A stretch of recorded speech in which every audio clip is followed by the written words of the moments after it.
Morning all of you. सुप्रभात प्यारे बच्चों। सबसे पहले तो एक एक करके अपना अपना ऑनलाइन अटेंडेंस बना लीजिए आप लोग कमेंट बॉक्स में जाकर, और एसएसटी का बुक निकालिए पेज नंबर 43। Page number 43। तो आइए इसको शुरू किया जाए। सबसे पहले एटमॉस्फेयर हम लोगों ने पढ़ा, फिर उसके बाद कंपोजिशन ऑफ स्ट्रक्चर। आखिर ये एटमॉस्फेयर जो है इसका कंपोजिशन क्या है, किस किस चीज़ से बना हुआ है और इसका स्ट्रक्चर कैसा है, इनके बारे में हम लोगों ने पढ़ा। ठीक है। स्ट्रक्चर ऑफ द एटमॉस्फेयर में सबसे पहला जो लेयर था ट्रोपोस्फेयर, इसके बारे में भी कल हम लोगों ने पढ़ा था। आज आइए दूसरा हम लोग शुरू कर रहे हैं, दैट इज स्ट्रेटोस्फेयर। तो इसको ध्यान से सुनेंगे आप लोग और समझेंगे। ठीक है। Stratosphere, page number 43। This layer lies above the troposphere and extends to about 50 kilometre above the surface of the earth। यह लेयर जो है ट्रोपोस्फेयर के ऊपर आता है and extends to about 50 kilometre above the surface of the earth। और पृथ्वी का जो सतह है, ठीक है, उसके 50 किलोमीटर के ऊपर तक जो है यह बसा हुआ है, फैला हुआ है। This layer is free from clouds and other associated weather phenomena. यह लेयर जो है क्लाउड से क्लाउड रहित है, यानी कि क्लाउड के बिना है, यहाँ क्लाउड्स वगैरह नहीं पाए जाते हैं। And other associated weather phenomena, या जो वेदर फिनोमिना होता है, जैसे कि जिसके कारण हमें पता चलता है कि गर्मी होगी, बारिश होगी। ठीक है। तो इन सब चीज़ से यह लेयर जो है बिल्कुल अलग है। Clouds are almost absent here. यहाँ क्लाउड्स बिल्कुल ही नहीं होते हैं। And there is very little dust और वाटर वेपर। और जो डस्ट होता है या जो वाटर वेपर की मात्रा होती है वो भी बहुत कम पाई जाती है। The movement of air is almost horizontal. ठीक है। और एयर का जो मूवमेंट होता है वो भी हॉरिजॉन्टली होता है। This condition is most suitable for flying aeroplanes. और यही कंडीशन, यह परिस्थिति जो है एरोप्लेन उड़ने के लिए अनुकूल होती है। Jet planes which fly at a very high altitude mostly fly in the lower part of the stratosphere। Jet planes जिसके बारे में आपने पढ़ा होगा, जानते होंगे आप। ठीक है। तो यह हाई एल्टीट्यूड यानी कि समुद्र तल से जो ऊंचाई होती है उसके ऊपर जो है ये उड़ता है, और यह स्ट्रेटोस्फेयर के इस लेयर के निचले हिस्से में यह उड़ान भरता है। A part of the stratosphere is known as ozonosphere as it contains a layer of ozone gas. Stratosphere का जो पार्ट होता है उसको ओजोनोस्फेयर कहते हैं। ओजोनोस्फेयर, ठीक है, क्योंकि इसमें ओजोन गैस मिला हुआ होता है। ओजोन गैस का एक परत होता है।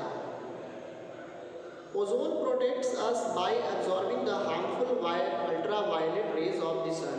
और यही ओजोन लेयर क्या करता है, तो सूरज से निकलने वाली जो घातक किरणें होती है, अल्ट्रावायलेट रेज, जिसको हिंदी में पराबैंगनी किरण कहते हैं। ठीक है। और वह not only for the human beings but for the all the species living on the earth,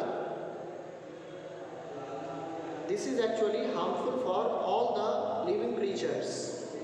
जो अल्ट्रावायलेट रेज सूरज से जो निकलती है वो क्या है, तो वो इतनी घातक किरण होती है कि उससे कई तरह की बीमारियां हो सकती हैं।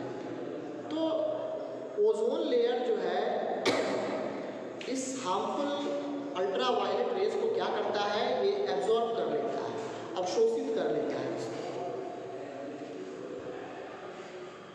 It becomes quite warm bye absorbing these layers, और जब इन लेयर्स को जब अब्जॉर्ब कर लिया जाता है तो थोड़ा सा गर्मी जो है बढ़ जाती है। जैसे आप देखते होंगे when we boil water on gas stove, जब हम लोग गैस स्टोव पे पानी गर्म करते हैं, after some time the heat the water actually absorbs the heat of the gas. उस गैस से जो आग निकलती है, वाटर उसको एब्जॉर्ब कर लेता है and it becomes hot and warm, और पानी धीरे धीरे धीरे धीरे गर्म होने लगता है। ठीक है, that is what happened with this layer when the ultraviolet rays, when it absorbs ultraviolet rays on the sun, it becomes warm. The temperature remains constant in the lower part of the stratosphere, but it increases steadily to reach up to -3 degrees Celsius at the stratopause. ठीक है, temperature जो है यहाँ पर लगातार जो lower part है वो एक समान रहता है, लेकिन कभी कभार यह टेम्परेचर बढ़ करके -3 डिग्री सेल्सियस तक चला जाता है। -3 डिग्री सेल्सियस यानी कि बर्फ जमा देने वाली ठंडी।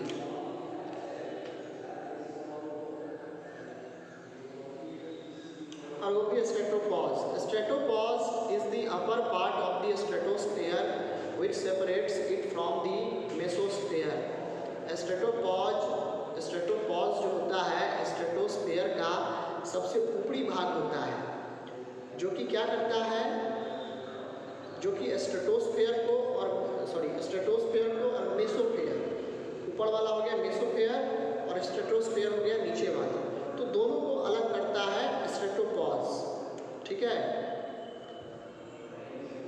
आइए एक विस्तार फैक्ट दिया गया है। The layers of air are almost straight और horizontal in stratosphere and thus the name strato means straight in Greek.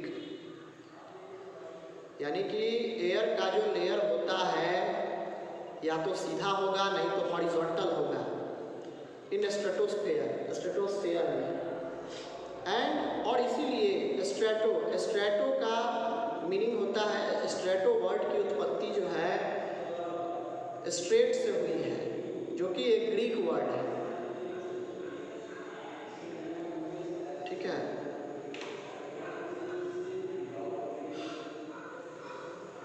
Next है the heating in the upper layers of the stratosphere is caused by the ozone layer that absorbs solar ultraviolet radiation and heats up this part of the stratosphere। यानी कि stratosphere का जो upper part है, जो सबसे ऊपरी हिस्सा है, वो गर्म कब होता है, caused by the ozone layer that absorbs solar ultraviolet radiation and heats up this part of the stratosphere। वह गर्म इसलिए हो जाता है क्योंकि यह पार्ट जो है सूरज से निकलने वाली अल्ट्रावायलेट रेस को, उसके रेडिएशन को एब्जॉर्ब करता है and it becomes heat and warm, यह गर्म हो जाता है। The upper layers of the stratosphere exhibit the phenomenon of temperature inversion as temperature increases with increase in altitude। ठीक है, अब कहता है कि the upper layers of the stratosphere का जो सबसे ऊपरी जो परत होता है वो क्या करता है, टेम्परेचर इन्वर्जन मतलब कि टेम्परेचर कभी घटता है कभी बढ़ जाता है। ठीक है, it does not remain same at the same time at different times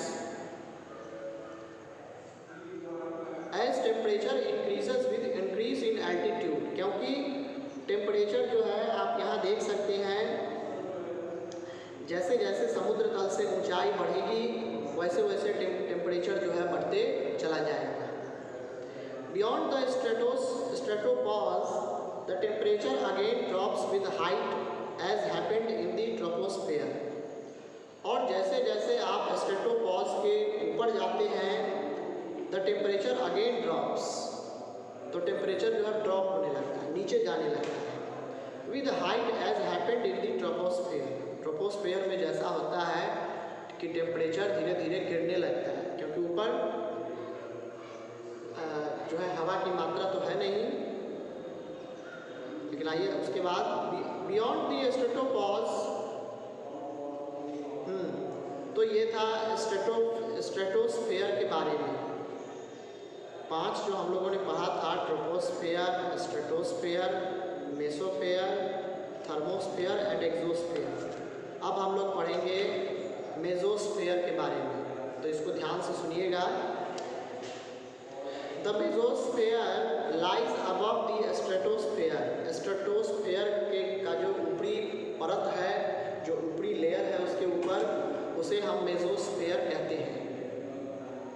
it extends up to a height of 80 kilometre and it forms the third layer of the atmosphere, यानी कि यह समुद्र तल से इसकी ऊंचाई 80 किलोमीटर तक है।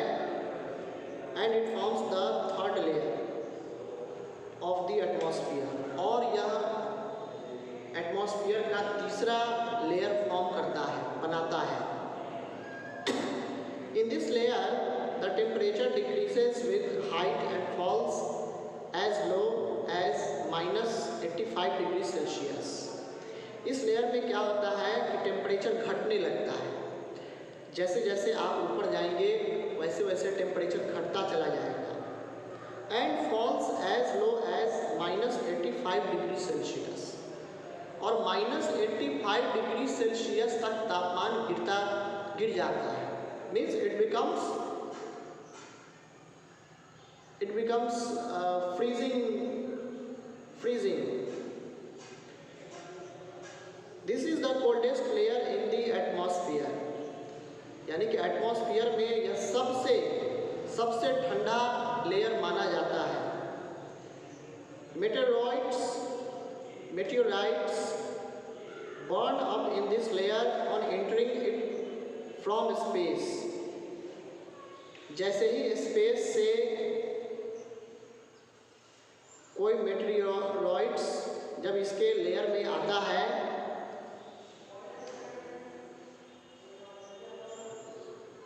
तो वो जलने लगता है।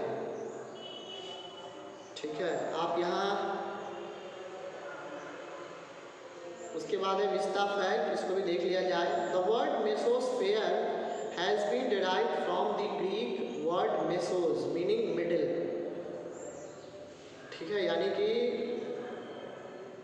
वर्ड जो दिया गया है मेसोस्फेयर, इस वर्ड की उत्पत्ति ग्रीक वर्ड से हुई है, मेसोस से।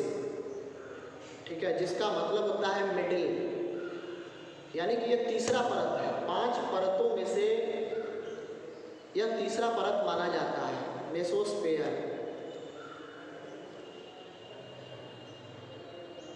The mesopause is the upper part of this layer which separates it from the thermosphere।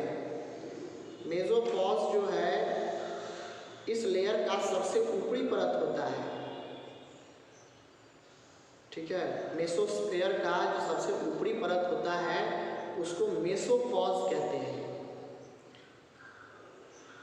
जो कि मेसोस्फेयर को थर्मोस्फेयर यानी कि उसके ऊपरी चौथा जो लेयर है, ठीक है, उससे इसको अलग करता है।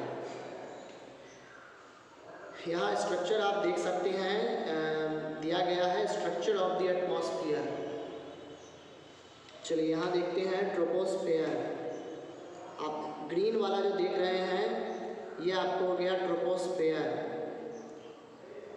ठीक है, उसके बाद है स्ट्रेटोस्फेयर। स्ट्रेटोस्फेयर 50 किलोमीटर तक रहा, फिर 50 से 80 किलोमीटर तक कौन सा आता है, मेसोस्फेयर। इसको ध्यान से देखिए इस फिगर को। उसके बाद है मेसोस्फेयर, उसके बाद थर्मोस्फेयर। थर्मोस्फेयर 300 किलोमीटर तक हुआ। अल्ट्रा वायलेट रेज देख रहे हैं। अल्ट्रा वायलेट रेज से जो है यह जो ओजोन लेयर है वह रक्षा करता है। सबसे पहले है क्यूमुलस क्लाउड्स, देख रहे हैं नीचे में जो हल्के फुल्के जो छिटपुट जो बादल वगैरह होते हैं। उसके बाद है सिरस क्लाउड। उसके बाद है वेदर बलून, बच्चे सब बलून उड़ाते हैं गैस भरा हुआ। उसके बाद है रेडियो स्टेशन। रेडियो स्टेशन भी यहीं से काम करने लगता है ट्रोपोस्फेयर पे,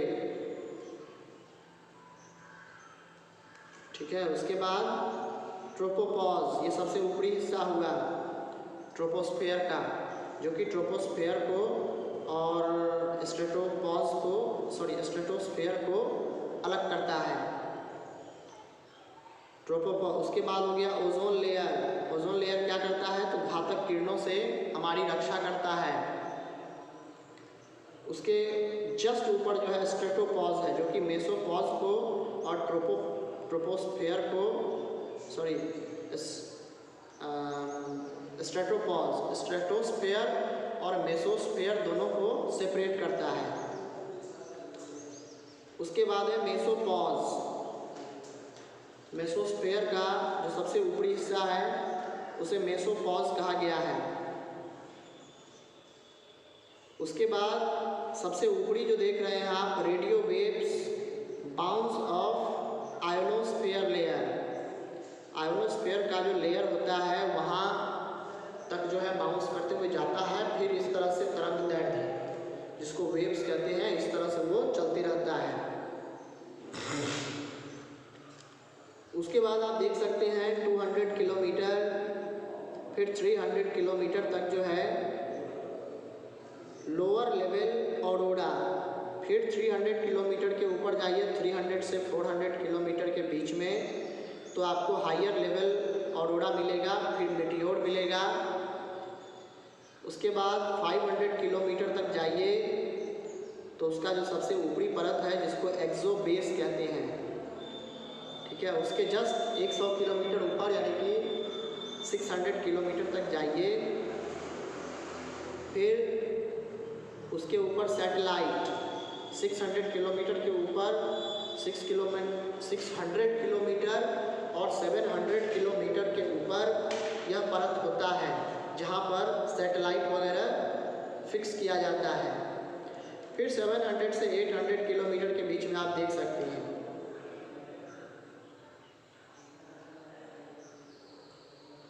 आयोनोस्फेयर। चलिए उसके बाद आगे बढ़ते हैं। अब next and the fourth layer is thermosphere. ध्यान से सुनिएगा। It lies above the mesosphere and extends to a height of about 500 kilometre, यानी कि यह मेसोस्फेयर के ऊपर बसा हुआ है और 500 किलोमीटर ऊंचाई तक इसका लेयर बना हुआ है। In this layer temperature rises rapidly with altitude. जैसे जैसे एल्टीट्यूड बढ़ता है तो इसका टेम्परेचर जो है बढ़ने लगता है तेजी से। It can reach up to 1500 degree Celsius. Temperature जो है 1500 डिग्री सेल्सियस के आसपास तक जा सकता है। The lower part of the thermosphere is called the ionosphere as it has ionized molecules. इस लेयर का जो सबसे निचला हिस्सा होता है उसको हम लोग आयोनोस्फेयर कहते हैं, क्योंकि यहाँ पर वैसे मॉलिक्यूल्स होते हैं जो आयोनाइज्ड होते हैं। Ions are electrically charged particles which help in transmitting communication signals. Ions जो होते हैं वो इलेक्ट्रिकली चार्ज पार्टिकल, छोटे छोटे जो पार्टिकल्स होते हैं तत्व, ठीक है, जो कि किसी भी कम्युनिकेशन सिग्नल को पास करने में हेल्पफुल होते हैं, ट्रांसमिट कर पाते हैं, जिसके कारण आज हम रेडियो पर कमेंट्री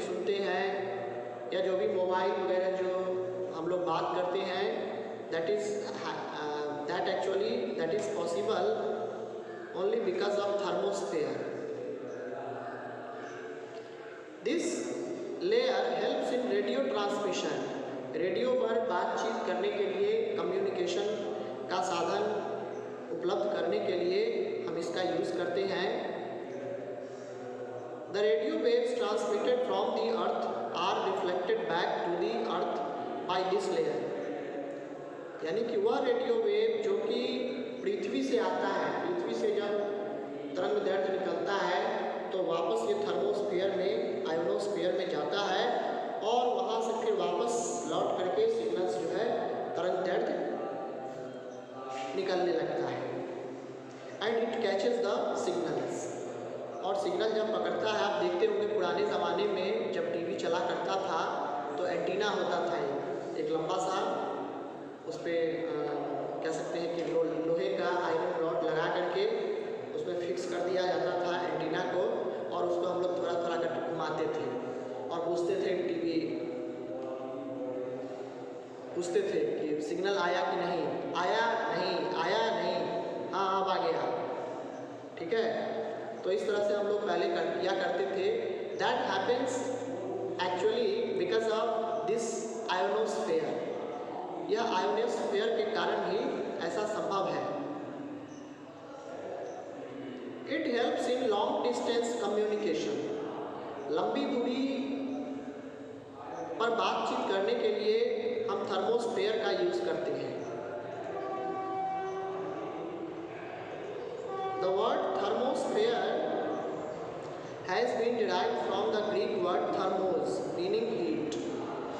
Thermosphere शब्द की उत्पत्ति जो है किससे हुआ है? थर्मोस से, जिसका मतलब होता है हीट यानी कि गर्मी. और यह वर्ड जो है थर्मोस, यह एक ग्रीक वर्ड है, यानी कि ग्रीक वर्ड से इस वर्ड की उत्पत्ति हुई है.